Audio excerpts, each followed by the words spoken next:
ಜಾತಿ ಗಣತಿದಾರರು ಬಂದಾಗ ಛಲವಾದಿ ಎಂದು ನಮೂದಿಸಿ.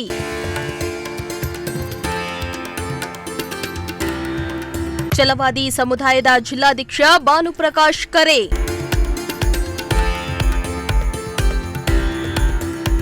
ರಾಜ್ಯ ಸರ್ಕಾರ ಒಳ ಮೀಸಲಾತಿ ವಿಚಾರಕ್ಕೆ ನಡೆಸ್ತಾ ಇರುವ ಜಾತಿ ಗಣತಿ ಸಮೀಕ್ಷೆಯ ದಿನಾಂಕವನ್ನ ಮೇ 25ರವರೆಗೂ ವಿಸ್ತರಿಸಿದೆ. ಛಲವಾದಿ ಕುಲ ಬಾಂಧವರ ಮನೆಗಳ ಬಳಿ ಗಣತಿದಾರರು ಬಂದಾಗ ತಮ್ಮ ಜಾತಿ ಛಲವಾದಿ ಎಂದು ನಮೂದಿಸಿ ಎಂದು ಛಲವಾದಿ ಸಮುದಾಯದ ಜಿಲ್ಲಾಧ್ಯಕ್ಷ ಭಾನುಪ್ರಕಾಶ್ ತಿಳಿಸಿದರು.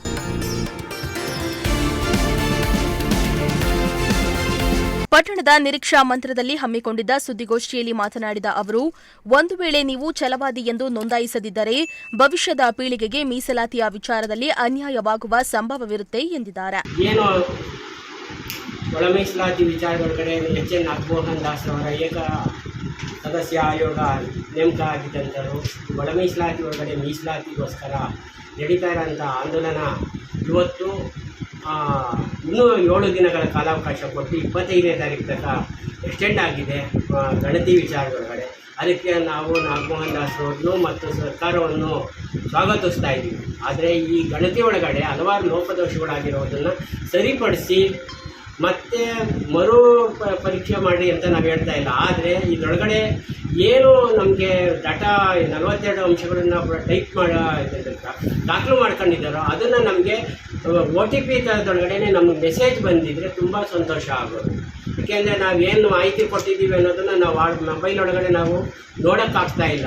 ನಾವು ನೋಡಬೇಕಾದ್ರೆ ನಮಗೆ ಅದನ್ನು ಒಂದು OTP ಮಾದರಿ ಒಳಗಡೆ ನಮ್ಗೆ ವಾಟ್ಸಪ್ ಒಂದು ಮೆಸೇಜ್ ಕೊಟ್ಟು ನಾವು ಕೊಟ್ಟಿರೋ ಅಂಥ ದಾಖಲೆಗಳನ್ನು ನಾವು ಪರಿಶೀಲನೆ ಮಾಡ್ಕೊಳ್ಳೋಕ್ಕೆ ನಮ್ಗೆ ಅವಕಾಶ ಮಾಡಿಕೊಡ್ಬೇಕು ಅಂತ ನಾನು ಒತ್ತಾಯ ಮಾಡ್ತಾಯಿದ್ದೀನಿ. ಈಗ ನಾನು ನಮ್ಮ ಪಾವಗಡ ತಾಲೂಕಿನೊಳಗಡೆ ಗಣತಿ ಒಳಗಡೆ ಯಾರೂ ಈ ಗಣತಿಯಿಂದ ಹೊರಗುಳಿದಿದ್ದಾರೋ ಈ ಪ್ರದೇಶದೊಳಗಡೆ ಇದ್ದು ಮತ್ತು ನಾವು ಬೆಂಗಳೂರು ಮತ್ತು ನಗರ ಪಟ್ಟಣದೊಳಗಡೆ ವಾಸ ಮಾಡ್ತಾ ಇರೋಂಥ ಜನಗಳು ಕೂಡಲೇ ಅವರೆಲ್ಲರೂ ದೂರದೊಳಗಡೆ ಇದ್ರೂ ಸಹ ಬಂದು ಅವರು ಈ ಗಣತಿ ಒಳಗಡೆ ಭಾಗವಹಿಸಬೇಕು. ಇದು ಗಣತಿಗೆ ಬೆಂಬಲವಾಗಿ ನಿಲ್ಲಬೇಕು. ಈ ರಾಜ್ಯದೊಳಗಡೆ ಛಲವಾದಿ ಸಮುದಾಯ 44 ಲಕ್ಷ ಜನಸಂಖ್ಯೆ ಐತೆ ಅಂತ ನಮಗೆ ಮಾಹಿತಿ ಐತೆ. ಆ ಮಾಹಿತಿಯನ್ನು ನಾವು ಚಾಚು ತಪ್ಪದೆ ಮಾಡೋದ್ರಿಂದ ನಾವು ಇನ್ನೂ ಸ್ವಲ್ಪ ಹೆಚ್ಚಿಗೆ ಆದರೂ ಆ ಸಂದರ್ಭ ಐತೆ. ಅದರಿಂದ ನಾವು ಏನು ನಗರ ಮಟ್ಟದೊಳಗಡೆ ವಾಸ ಮಾಡ್ತಾ ಇರೋರು ಬಂದು ಮಾಡಿಸ್ಬೇಕು.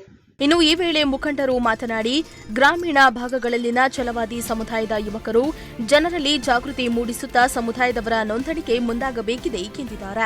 ಛಲವಾದಿ ಜನಾಂಗದ ಮುಖಂಡ ಎಲ್ಲ ಕ್ಷೇತ್ರದಲ್ಲೂ ನಾವು ಯಾವ ರೀತಿ ಒಂದು ಅಂಕಿಅಂಶದ ಮುಖಾಂತರ ನಾವು ಯಾವ ರೀತಿ ನಾವು ಮೇಲ್ಜಾತಿಯಿಂದ ಕೆಳಜಾತಿ ಒಂದು ಮೀಸಲಾತಿ ಬರ್ತಾ ಇದ್ದಿಲ್ಲ. ಆ ಮೀಸಲಾತಿ ಪ್ರತಿಯೊಬ್ಬರು ಪಡಿಬೇಕು. ಒಬ್ಬರು ಯಾರು ಒಂದು ಕುಟುಂಬ ಕಳ್ಕೊಂಡು ಕೂಡ ಆ ಕುಟುಂಬಕ್ಕೆ ಅಲ್ಲ ನಮ್ಮ ಸಮಾಜಕ್ಕೆ ಅದು ಅನ್ಯಾಯವಾಗುತ್ತೆ. ಆ ಸಮಾಜಕ್ಕೆ ಅನ್ಯಾಯವಾಗಿರುವಂಥ ಪ್ರತಿಯೊಂದು ನೋಡಿಕೊಂಡು ನಮ್ಮ ಛಲವಾದಿ ತಾಲೂಕಿನ ಸೇರಿರ್ತಕ್ಕಂಥ ಎಲ್ಲ ಜನ ಒಂದು ಅಭಿಪ್ರಾಯ ಆಗಿರುತ್ತೆ ಅಂತ ಹೇಳ್ಬಿಟ್ಟು ನಾನು ಹೇಳ್ತಾ ನಮ್ಮ ಪ್ರತಿಯೊಬ್ಬರು ಈ ಜನಗಣತಿಯಲ್ಲಿ ಭಾಗವಹಿಸಿ ಜಾಗೃತಿ ಮೂಡಿಸಿ ಪ್ರತಿಯೊಬ್ಬರು ಭಾಗವಹಿಸಬೇಕಂತ ಹೇಳ್ಬಿಟ್ಟು ನಾವು ಇದಕ್ಕೆ ಕರೆ ಕೊಡ್ತೀವಿ.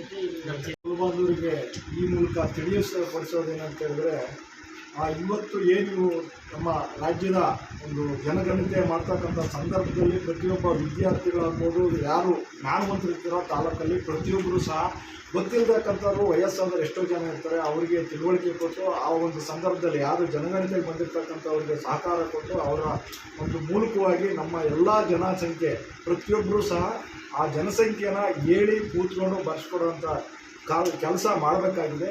ಇದನ್ನು ತಪ್ಪಿದರೆ ನಮಗೆ ಮತ್ತೆ ಯಾಕಂತ ಹೇಳಿದ್ರೆ ಜನಗಣತಿ ಯಾವತ್ತಾಗುತ್ತೋ ಗೊತ್ತಿಲ್ಲ. ಇವತ್ತಿನ ಒಳ ಮೀಸಲಾತಿ ನಮ್ಮ ಕೈಯಾರೆ ನಾವೇ ನಮ್ಮ ಮುಂದಿನ ಪೀಳಿಗೆಗೆ ನಮ್ಮ ಕೈಯಾರೆ ನಾವೇ ಅದನ್ನು ಇಲ್ಲದೆ ಮಾಡಿದ ಒಂದು ಕಾರ್ಯ ಆಗುತ್ತೆ. ಪ್ರತಿಯೊಬ್ಬರು ಸಹ ಅಣ್ಣ ತಮ್ಮಂದರಲ್ಲಿ ಕುಲಬಾಂಧವರಲ್ಲಿ ನಾನು ಕೇಳ್ಕೊಳ್ಳೋದೇನು ಅಂತ ಹೇಳಿದ್ರೆ, ಯಾವುದೇ ಸಂದರ್ಭದಲ್ಲಿ ಯಾವುದೇ ಊರಾಗ್ಬೋದು, ಪಕ್ಕದ ಊರಲ್ಲೂ ಸಹ ಫ್ರೆಂಡ್ಸ್ ಇದ್ದರೆ, ಅಕ್ಕ ತಂಗಿಯರಿದ್ದರೆ, ಅಣ್ಣ ತಮ್ಮಗಳಿದ್ದರೆ ಅವ್ರಿಗೂ ಸಹ ಈ ಥರ ಬರ್ತಾರೆ ಅಂತ ತಿಳಿಸಿ ಆ ತಿಳಿಸೋದ್ರ ಮೂಲಕ ಈ ಜನಗಣತಿನ ಅತ್ಯುನ್ನತ ಸಂಖ್ಯೆಯಿಂದ ನಮ್ಮ ರಾಜ್ಯದಲ್ಲಿ ಒಗ್ಗೂಡಿಸಬೇಕು ಅಂತ ಹೇಳಿ ಈ ಮೂಲಕ ಕೇಳ್ಕೊಳ್ತೀನಿ.